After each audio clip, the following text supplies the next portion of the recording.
শিং মাছের রেণু কখন ছাড়তে হয় পুকুরে, তো সেই বিষয়টা আজকে আপনাদেরকে দেখাবো। তো অনেকে প্রশ্ন করে থাকেন যে ভাই শিং মাছের রেণু আমরা কোন সময় ফালাবো এবং কতদিন পরে হাউস থেকে শিং মাছের রেণু পুকুরে ফালালে ভালো। তো এখানে আমরা মাছগুলো তুলছি এখান থেকে। তো এর আগের ভিডিওতে দেখাইছি কিভাবে তুলতে হয়।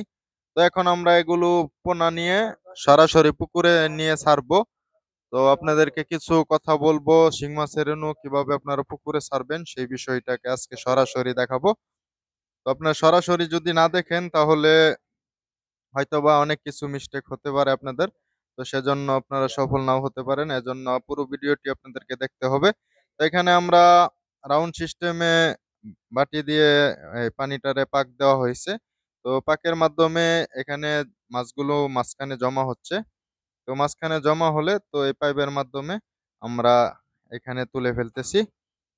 তো মাছের রেণুগুলো কিরকম হইছে একটু দেখাচ্ছেন। তো এখানের মাছগুলো এই যে দেখেন, মাছ খুব দৌড়াদৌড়ি করতেছে। তো এখানে অন্ধকার, তো এখানে আমরা দেখাচ্ছি আপনাদেরকে। দেখেন এখানে এক একটা জর্জরা দানা, মানে খুবই স্ট্রং মাছ। তো এই মাছগুলো এখন আমরা পুকুরে, আমাদের পুকুরে ছাড়বো। তো আমাদের নিজস্ব পুকুরে ছাড়বো। আপনারা এই মাছের পোনাগুলো আপনারা ঈদের পর থেকে আমাদের কাছ থেকে অ্যাভেলেবেল পেয়ে যাবেন। তো এখন যে পোনাগুলো আপনাদেরকে সেল দেওয়া হবে সেই পোনাগুলো এখন আপনারা কিনবেন না, কারণ এখন যে পোনাগুলো আছে চাপের পোনা, সেই চাপের পোনাগুলো আপনাদের পুকুরে ছাড়লে তেমন বড় হবে না বা ফিট খাবে বেশি, ওজনে কম আসবে, তো লস হবে। তো সেজন্য আপনারা চাপের পোনা কখনোই কিনবেন না। এই যে এখন যেই মাছগুলো প্রোডাকশন হচ্ছে, তো এই মাছগুলো কেনার চেষ্টা করবেন, নতুন মাছগুলো। এগুলো আপনার 100 মধ্যে 110%, 20% গ্রোথ আসবে। যেমন 1 টন খাবার খাওয়াইলে এই পোনাগুলো আপনার 1.5 টনের মতো ওজন আসবে এবং অল্প কয়েক মাসেই এই মাছগুলো আপনার হারভেস্টিং করতে পারবেন। 3 থেকে 4 মাসের মধ্যে আপনার 15টা 20টা কেজি নিয়ে আসতে পারবেন। তো এগুলো এখন আমরা পুকুরে ছাড়বো। তো কিছু কথা আপনাদেরকে বলে রাখি। তো শিং মাছ বা যেকোনো মাছের রেণু আপনি ছাড়েন, এগুলো আপনি সন্ধ্যার দিকে বা বিকাল দিকে ছাড়বেন, কারণ উত্তম সময় হচ্ছে বিকাল দিক। তো বিকাল দিকে যদি আপনারা শিং মাছের রেণু ছাড়েন তাহলে আপনার দেখবে পানিটা একটু ঠান্ডা হয়ে যাবে এবং পানিটা একবারে নিউট্রাল চলে আসবে, মানে গরমও থাকবে না, ঠান্ডাও থাকবে না, একদম স্মুথ পরিবেশ থাকবে। তো এই জন্য আপনারা বিকাল দিকে বা সন্ধ্যার দিকে মাছের রেণু ছাড়বেন। সন্ধ্যার দিকে রেণুটা ছাড়লে আপনার পরিবেশের সাথে খাপ খেয়ে যাবে। তো মাছগুলো পুকুরে বেশি টিকার সম্ভাবনা বেশি হয়ে যাবে। তো আপনারা যদি সকালবেলা ছাড়েন তাহলে দেখা গেছে যে রেণুর পুষ্কুনির মধ্যে পানি কম দিতে হয়। তো কম দেওয়ার কারণে আপনার পানিগুলো গরম হয়ে যায় রৌদ্রের মাঝে। তো রৌদ্রের মাঝে পানিগুলো গরম হয়ে গেলে সকালবেলা যদি আপনি ছাড়েন তাহলে রৌদ্রের তাপে পোনাগুলো মারা যেতে পারে। আর যখন আপনি বিকাল দিকে ছাড়বেন তখন পানির টেম্পারেচারের সাথে মাছের টেম্পারেচার আস্তে আস্তে মিলে যাবে এবং পরদিন থেকে রোদ উঠলেও সমস্যা হবে না। তাই জন্য আমরা বিকাল দিকে সবসময় মাছ ডেলিভারি করে থাকি। যত ভিডিও আছে আপনারা দেখবেন সবগুলো ভিডিওর মধ্যে আমরা বিকাল দিকে মাছ ডেলিভারি করে থাকি এবং আমরা নিজেরাও ছাড়ি বিকাল দিকে। এখন আমরা এগুলো পুকুরে কিভাবে ছাড়তে হয় সেই বিষয়টা আপনাদেরকে দেখাবো। তো এখন এই ডেকটা, আমরা ডেকচিটা মাথায় করে নিয়ে যাব আমাদের পুকুরে। তো পুকুরে নিয়ে ছাড়বো, আপনাদেরকে সেটাও দেখাবো। তো সে পর্যন্ত আপনাদেরকে একটু অপেক্ষা করতে হবে এবং সম্পূর্ণ ভিডিওটি দেখুন। কেননা আপনারা অনেক কিছু বুঝতে পারবেন না টেনে দেখলে। তো এখানে আপনাদের আরো কোন ধরনের ভিডিও লাগবে অবশ্যই আপনারা জানাবেন এবং মাছের হরমোন অবশ্যই যারা যারা হরমোন খুঁজতেছেন অনেকেই, তো আমাদের কাছে আমরা যে হরমোনগুলো ব্যবহার করে প্রোডাকশন করে থাকি সেই হরমোনগুলো আমাদের কাছ থেকে কালেক্ট করে আপনারাও এরকম পোনা উৎপাদন করে পুকুরে অনেক পোনা উৎপাদন করতে পারেন, যেগুলো আপনার দূর দূরান্ত থেকে আর কিনে নিয়ে আসতে হবে না। নিজের হাতের পোনা, মানে কোনো 2 নম্বরই নাই।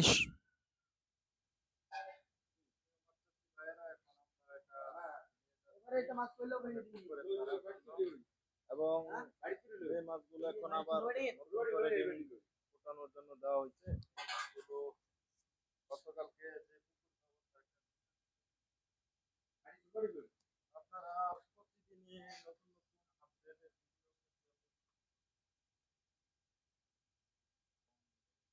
করে রাখবেন যাতে পরবর্তী ভিডিও ছাড়া যাই। তো দর্শক, আমরা পুকুরের দিকে রওনা হয়েছি। এখন আমরা পুকুরে যাই রেণুগুলো ছাড়বো। আপনাদের একটু ধৈর্য সহকারে দেখতে হবে ভিডিওটা, কিভাবে আমরা রেণুগুলো পুকুরে ছাড়ি। দর্শক, অল্প কিছুক্ষণের মধ্যে আমরা পুকুরে চলে যাব। তো ভিডিওটি টেনে টেনে আমরা নিয়ে যাচ্ছি যাতে সময় লম্বা না হয়। তো আপনারা ধৈর্য সহকারে দেখেন। তো দর্শক, এই পুকুর ব্যবস্থা করার জন্য যে একটা ভিডিও দেওয়া হয়েছিল, সেই পুকুরটা এটা। তো এখানে আমরা মই দিয়ে সমান করে রাখছি এবং মাঝখানে কিছু পানি আস্তে আস্তে জমা হচ্ছে। তো এই পানিগুলো আবার আমরা তুলে দিব এবং এদিকে যখন শুকিয়ে যাবে মোটামুটি, তখন আমরা রেণু ছাড়ার জন্য এই পুকুরে প্রস্তুতি নিব। তো এর আগে আমাদের এই পুকুরটাকে ভালোভাবে শুকাতে হবে, কারণ অনেক দিনে পুরাতন পুকুর, এখানে বিভিন্ন রকমের মাছ ছিল। তো সেই মাছগুলো দমন করার জন্য আমাদের এইখানে পানিগুলো শুকিয়ে ফেলতে হবে।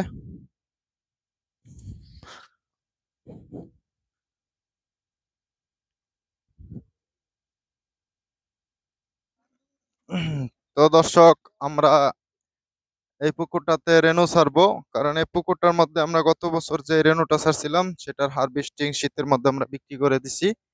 তো শীতে বিক্রি করে দেওয়ার পরে আমরা এই পুকুরটাকে আবার নতুন করে খনন করছি।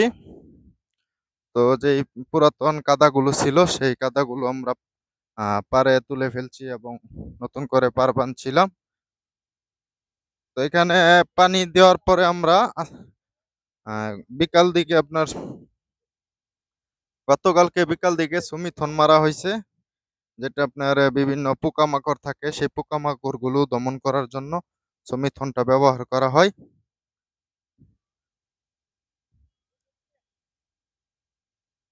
তো এখানে তো আপনার বিলের মাঝে, তো এখানে নতুন পানির কোনো ব্যবস্থা নাই, সেজন্য আমরা পুরাতন পানি এবং নতুন পানি মিক্সার করে রাখছি, যার কারণে পুকুরে পানিতে অনেক খাদ্য জমে গেছে। এই যে দেখতে পাচ্ছেন যে ফেনা হয়ে গেছে। তো এখন আমরা এই যে পুকুর পাড়ে দেখেন রেণুগুলো নিয়ে আসছি।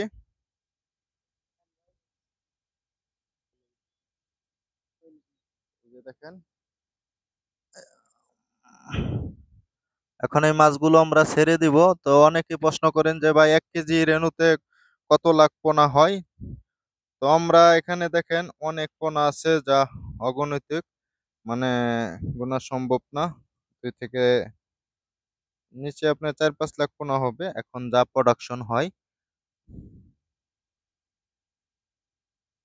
তো মাছগুলো এই যে দেখেন আপনার বেশি ঘনত্বের কারণে এখন বেশি উঠতেছে। তো খাবারের জন্য পাগল হয়ে যাচ্ছে, দৌড়াদৌড়ি করতেছে। তো পুকুরে এখন ছাড়ার সাথে সাথে তারা খাবার ধরে ফেলবে, কারণ রেনুটার বয়স আপনার আজকে 5 দিন হয়েছে। তো আপনারা দেখছেনই তো এই রেনুটার বয়স। যদি চ্যানেলের নতুন ভিডিও বা প্রতিদিনই ভিডিও দেখে থাকেন তাহলে অবশ্যই জানেন রেনুটার বয়স কয়দিন, আপনারা গুনে রাখতে পারবেন। তো এই যে দেখেন, আপনারা পানিটা প্রথমে এভাবে উলট পালট করে নেবেন, কারণ উপরের পানিটা খুব গরম এবং নিচ থেকে আপনারা পানিটা আস্তে আস্তে আস্তে আস্তে মিক্সার করবেন। মিক্সার করে করে এভাবে বাসায় বাসায় দিবেন আস্তে আস্তে, কারণ এক জায়গায় যদি আপনারা ঢেলে দেন তাহলে মাছগুলো আপনার নিচে বৈশা পড়বে, বসার পরে মাছগুলো আর ওইখান থেকে উঠবে না। তো এই জন্য আপনারা পানিটা উলট পালট করবেন আর বাটি দিয়ে অল্প অল্প করে সমানভাবে চারদিকে ছড়াইয়ে দিবেন। এবং এই পুকুরের নিত্য নতুন আপডেট ভিডিও থাকবে আপনাদের মাঝে, আমরা কি কি পরিচর্যা করি। তো আপনারা অবশ্যই সম্পূর্ণ ভিডিও দেখবেন এবং প্রতিদিনই নিত্য নতুন ভিডিওগুলো দেখবেন।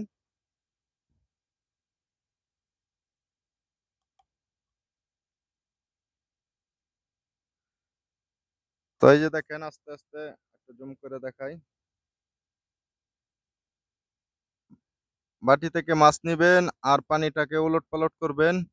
আর এভাবে পুকুরের ৪ সাইডে আপনার ছড়িয়ে দিতে হবে।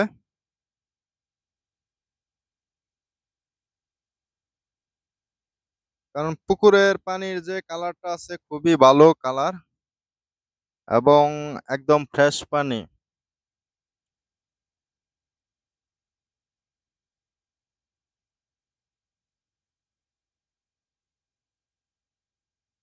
তো এভাবে আস্তে, আস্তে আপনার বাটি দিয়ে যদি মাছগুলো চারদিকে ছড়ায় দেন তাহলে দেখবেন যে রাত্রের বেলায় কিনারায় আইসা মুড়ি দিয়ে ঘুরতেছে কিনারার দিকে।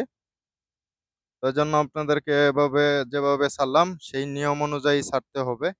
এবং আমরা এখানে পুকুরটা শুকানোর পরে চুন ব্যবহার করছি। চুন ব্যবহার করার পর আমরা নতুন পুকুরে জিওলাইট বা প্রোবায়োটিক বা খাদ্য উৎপাদন করার জন্য কোনো কিছু ব্যবহার করি নাই। কারণ পুরাতন পুকুরে অনেক খাবার আছে। এজন্য আমরা অন্য মেডিসিন কোনো কিছু ব্যবহার করি নাই। জাস্ট আমরা ওই পুকুরের পুরাতন পানি কিছু এনে মিক্সার করছি আর কলের পানি কিছু মিক্সার করছি। ২ টা পানি মিক্সারের মাধ্যমে আমাদের পুকুরে অলরেডি খাবার উৎপন্ন হয়ে গেছে এমনিই।